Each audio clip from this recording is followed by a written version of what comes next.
성령님은 예수님 관련한 객관적이고 역사적인 사실을 동시대, 그 예수님과 동시대의 사람들만 아니라 십자가 사건을 기준으로 해서 과거의 구약시대 신자들, 그리고 오늘 우리를 포함해서 미래의 신자들과도 연결하십니다. 예수님의 십자가 이전에 죽은 사람들은 어떻게 예수님의 그 십자가의 효력을 입을 수 있느냐? 또 예수님의 그 십자가의 효력을 오늘 우리들, 그리고 우리의 후손들은 어떻게 효력을 입을 수 있느냐? 성령께서 그 일을 하신다는 것입니다. 성령이 역사하심으로써 예수님이 죽으실 때 구약의 성도들도 같이 죽은 것이 되는 것이고, 우리들도 미래 신자들도 예수님의 십자가에 같이 죽은 것이 되도록 성령이 역사하신다는 것입니다. 묶어주시는 것입니다. 예수님이 죽으심은 우리의 죽으심이 되고, 예수님이 부활하심은 우리의 죽으심이, 우리의 부활이 되는 거예요. 예수님의 또 재림은 또 우리의 재림이 되고, 예수님과 우리와 동일시 되도록 묶어주시는 것이 바로 성령의 역할입니다. 그래서 사도 바울은 내가 그리스도와 함께 십자가에 못 박혔나니 그랬어요. 예수님이 죽으실 때 혼자 죽으셨는데 어떻게 예수님과 같이 우리가 십자가에 못 박혔느냐? 성령이 그렇게 묶어주신 것입니다. 아담 이후로 그리고 예수님의 재림 때까지의 모든 하나님의 선택하신 백성들을 예수의 십자가로 묶어주신 것입니다. 그래서 같이 죽은 것입니다. 죄에 대해서 같이 죽은 거예요. 예수님이 죽은 것은 예수님 혼자 죽으신 것이 아니라 우리 모든 선택된 백성들이 죄에 대해서 같이 죽은 것입니다. 예수님이 부활하신 것은 혼자 부활하신 것이 아니라 우리 모두가 같이 부활하는 것이 되는 것입니다. 그것이 어떻게 가능한가? 성령이 그 일을 가능하게 하신다는 거예요. 이 사실을 우리에게 깨닫게 하심으로써 우리의 회개를 이끌어내시고 예수님을 구주로 믿게 하시는 것입니다.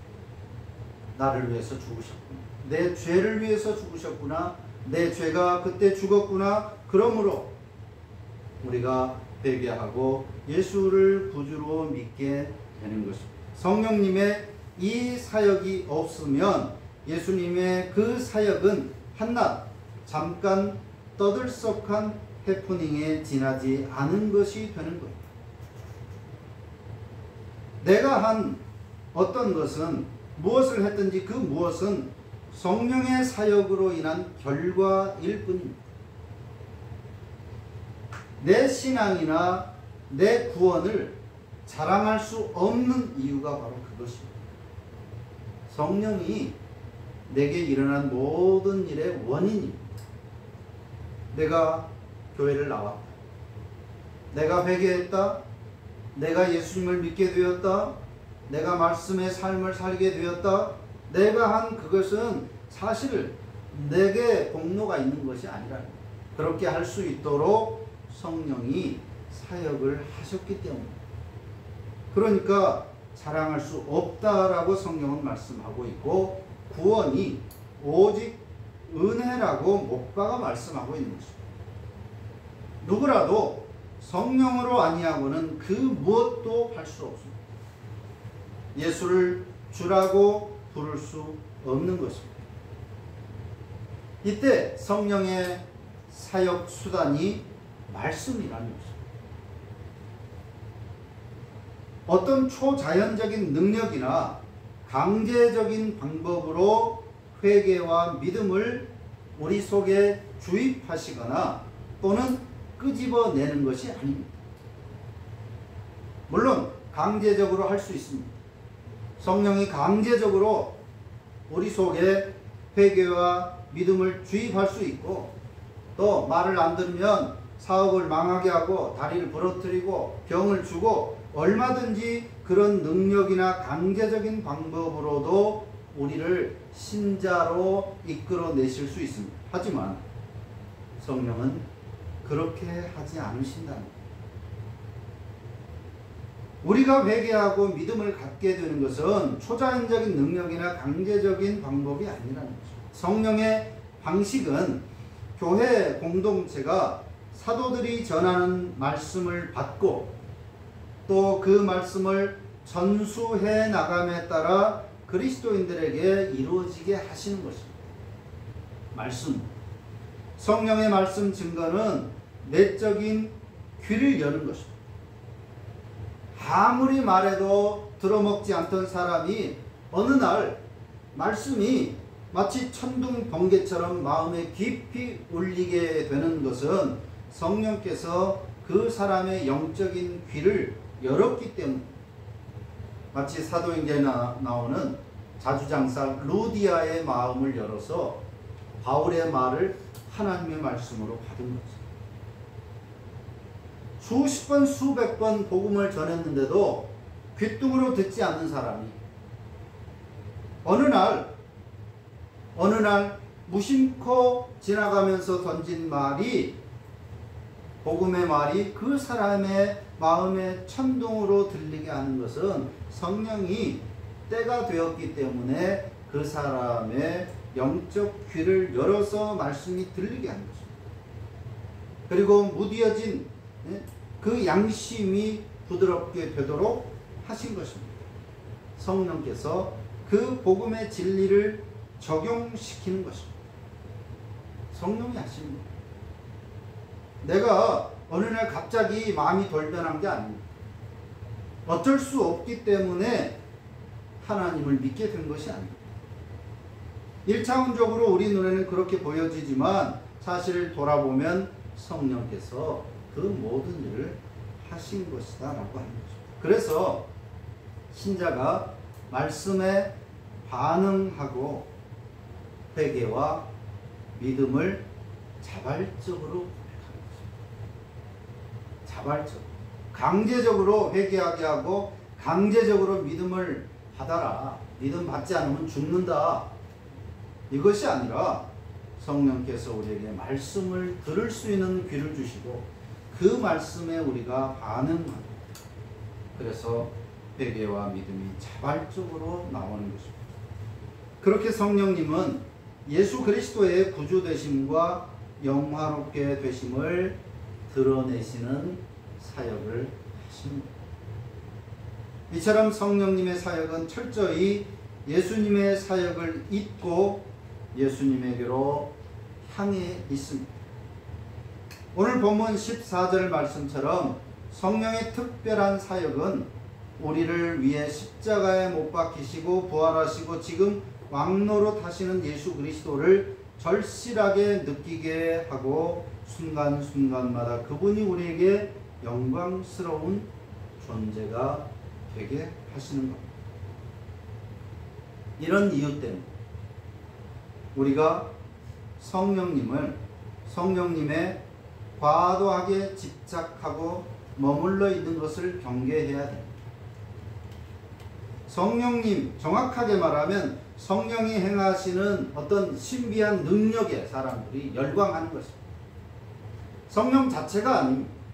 사람들은 성령 자체에 열광하는 것이 아니라 성령께서 행하시는 그 신기한 능력을 보고 그 능력에 열광하는 것입니다. 그래서 성령 그렇게 말하는 것입니다. 그러나 우리는 거기에 집착해서 머물러 있는 것을 조심해야 한다는 것입니다. 물론 성령님 그 존재 자체로 경배받으시를 마땅하신 하나님이십니다.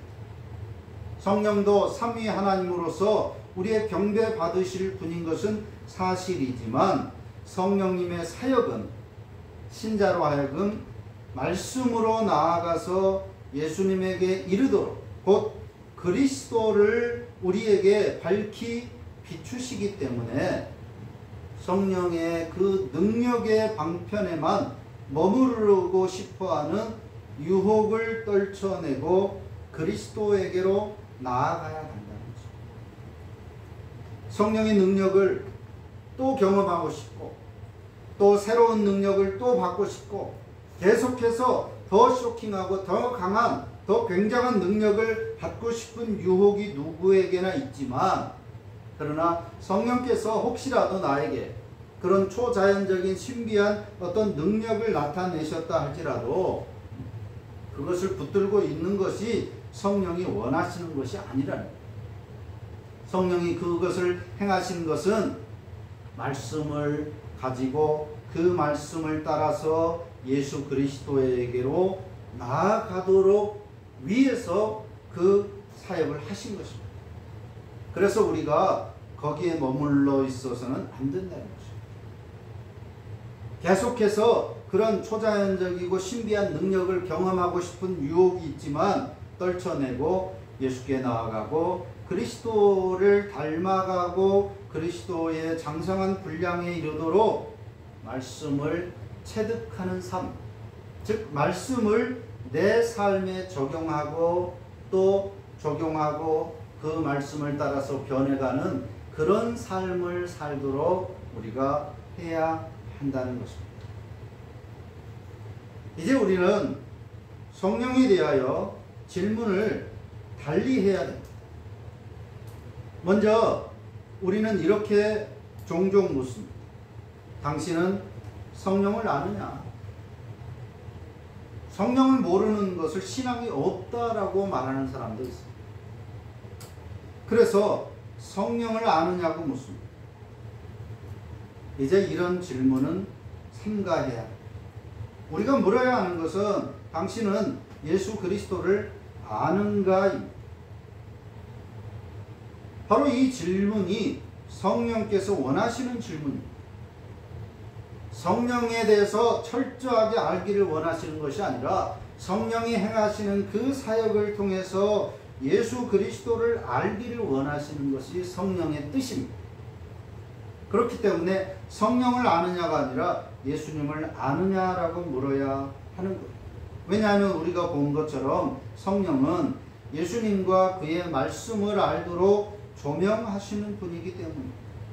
성령은 우리와 그리스도를 서로 중재하시는 일을 하십니다.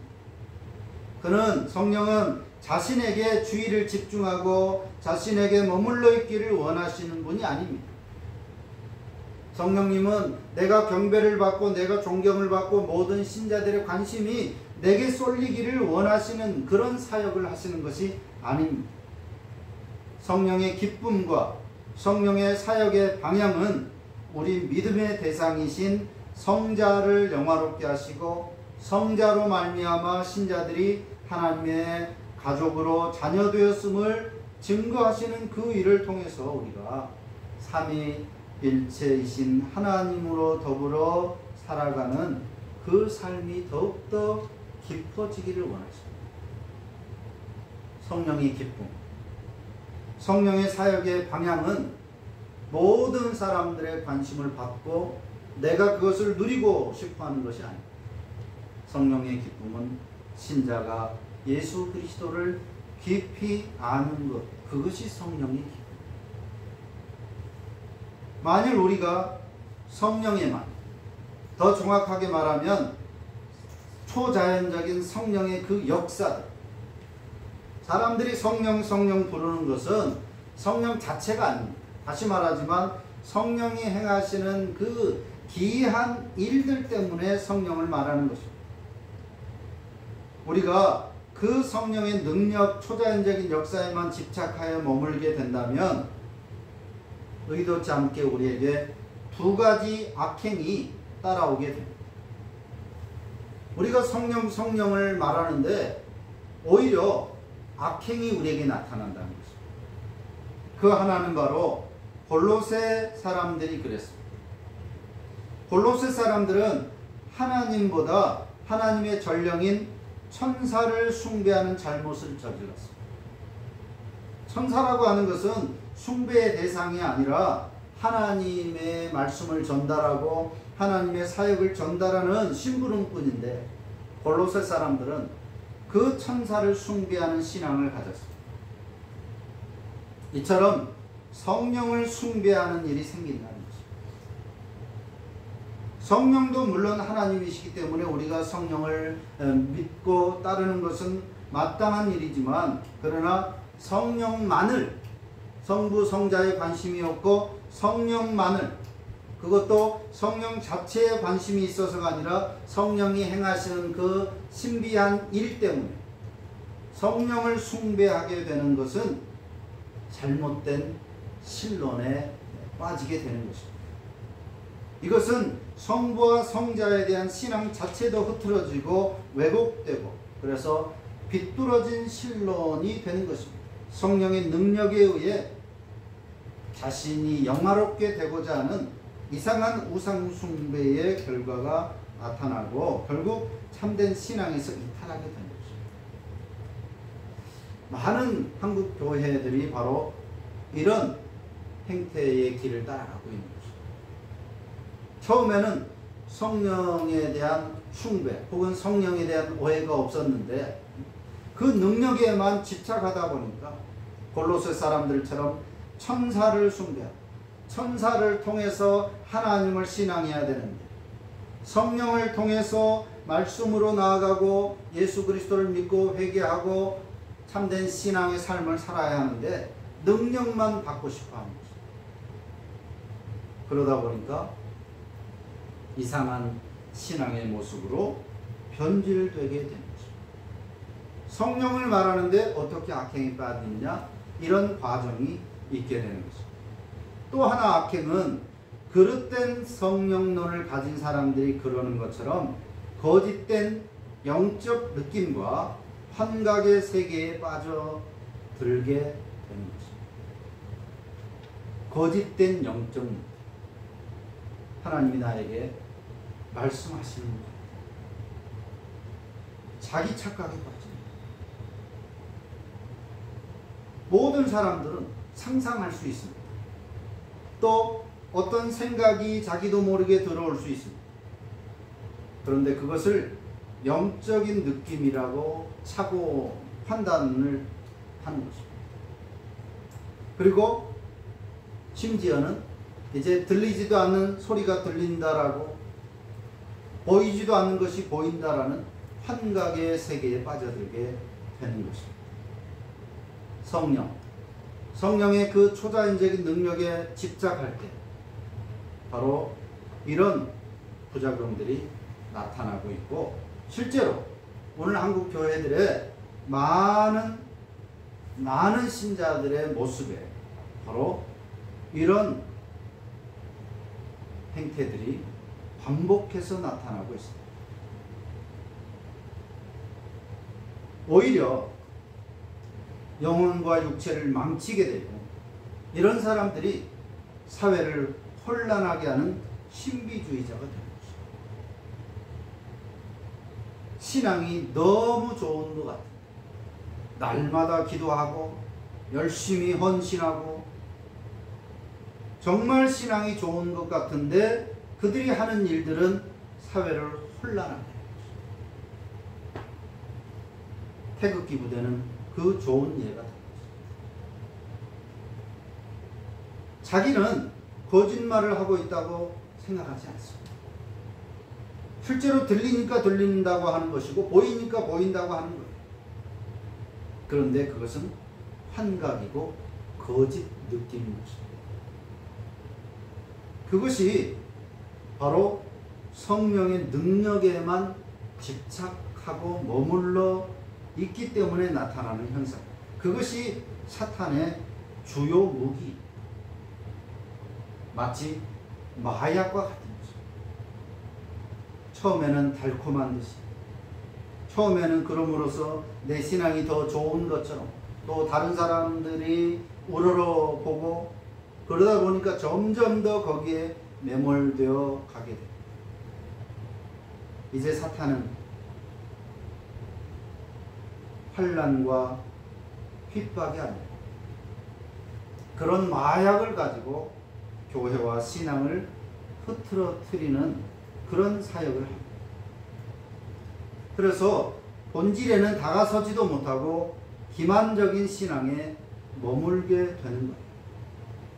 성령을 말하는데 성령에 집중하고 성령 노래를 부르고 하는데 왜 신앙이 이상하게 변질되어 가느냐? 바로 이런 결과들이 나타나는 것입니다. 그래서 성령을 아느냐? 그것이 아니라 예수 그리스도를 아느냐라고 물어야 하는 것입니다. 두 번째 질문은 당신은 성령을 소유하고 있습니까? 라는 질문도 곧잘 던지는 사람들이 있습니다. 당신은 성령과 함께 하시느냐? 이 질문입니다. 이 역시도 잘못된 질문입니다. 왜냐하면 믿는 그 자체가 성령이 함께 하심을 의미하는 것이기 때문입니다. 저 아프리카 오지에 기독교가 들어가지 못한 사람들에게 가서 당신은 성령을 소유하고 있습니까? 라고 묻는다. 혹은 불신자들에게, 교회를 다녀보지도 못한 사람에게 당신은 성령과 함께 하십니까? 성령이 당신과 함께 하십니까? 라고 혹 물을 수 있지만 이미 교회 안에서 예수 그리스도를 믿는 사람에게 당신은 성령을 소유하고 있습니까? 성령이 당신과 함께 있습니까? 라고 묻는 그 자체가 신뢰인 것이고, 신뢰고 잘못된 질문.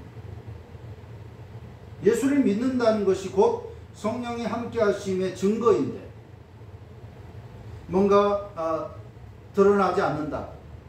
뭔가 활발하게 열심을 내거나 헌신이 투철하거나 하지 않는다. 방언을 하지 못한다. 자기와 다르다고. 성령이 당신에게 없는 것 같습니다. 라는 의도로 당신은 성령을 소유하고 있습니까? 라고 묻는 것은 대단히 신뢰인 것. 그리스도의 영이 없으면 그리스도의 사람이 아니다라고 사도 바울은 말씀합니다. 성령으로 아니하고는 예수를 주라 고백할 수 없기 때문에 이런 잘못된 질문에 현혹되어서 의심의 쳇바퀴를 도느라고 신앙에 진보가 없는 사람들이 많이 있습니다. 교회를 잘 다니고 있었는데 이런 질문 때문에 신앙 자체가 흔들려 버리는 사람들이 많이 있습니다. 내가 잘못하고 있는 건가? 분명히 자신은 예수님을 믿는다라고 생각했는데 나도 저 사람처럼 방언을 해야 되고 저 사람처럼 뭐 신앙적인 막 열심을 투철하게 가져야 하고 그래야 올바른 신앙인가? 그래야 성령이 함께 하시는 사람인가? 라고 하는 의심을 하게 되는 것입니다. 가만히 있는 사람의 마음속에 의심의 돌을 던진 것입니다. 그래서 잘못됐나 보다. 다시 처음으로 돌아가서 신앙생활을 다시 시작하려고 하고 그러다가 잘 나가다가 또 이런 질문을 받으면 다시 원점으로 돌아가. 다람쥐처럼 의심의 쳇바퀴를 도느라 신앙에 진보가 없는 사람들이 있습니다. 이것은 참으로 큰 범죄인 것입니다.